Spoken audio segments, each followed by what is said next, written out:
Hey there, Maria Tecce here. Today is about telling your story. Now, I know I've talked about this before, how important it is to map out your story, and I want to impress upon you how important it is to have a structure to that story.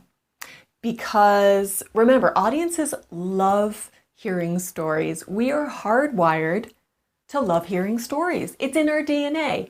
Ever since the hunters went out to hunt the mammoth and bring back the hunt to the tribe and recount that story, all of that stuff, it's in us from a very, very early part of our evolution. So we love hearing stories.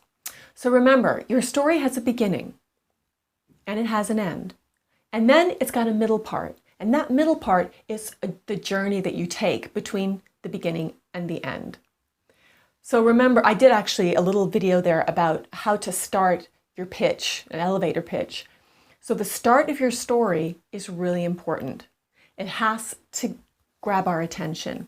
So how are you going to do that? Well, there's lots of little mechanisms that you can use. Ask a question, give a statistic, tell an anecdote, tell a story, any of those things. There's lots of different ways that you can start, and there are little things that you can do to just grab us and just get us off balance just for a second, because give us something that we're not going to expect. That's the whole point.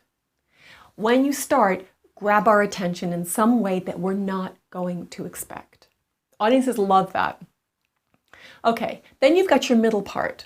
Now the middle part is going to have lots of information in there. It's the journey part. There are many different kinds of archetypes that you can use for that, and I'll talk about that in another video. So you've got the middle part of that journey, the middle part of your story. And this also has to have the color part. So you've got to keep us guessing. You have to keep pushing the attention button every now and then for the audience. So what does that mean? You got to keep changing it up for us. So maybe it's different stories. Maybe you change your vocal delivery. Maybe it's your physical delivery. So it's the content, it's your physical delivery, and it's your vocal delivery. You gotta keep changing things up for us, because that is what keeps our attention, and it keeps us engaged. It keeps us interested.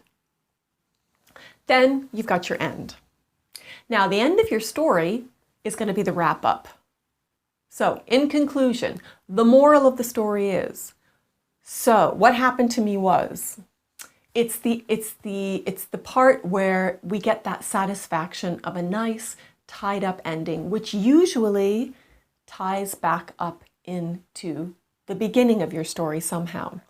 We love things to be tied up nice and neatly. So the end somehow harks back to the beginning. So that's your structure. Every story, no, I don't care whether it's year-end statistics, whether you're giving updates on a new technology that you're implementing in the company, whether you are giving the keynote speech, or whether you're giving a pitch as a film director or a producer. Whatever communication, whatever verbal communication you are giving or engaging in, that is a story. Anytime we speak, anytime we are communicating information to another person, we are telling a story. You are a storyteller.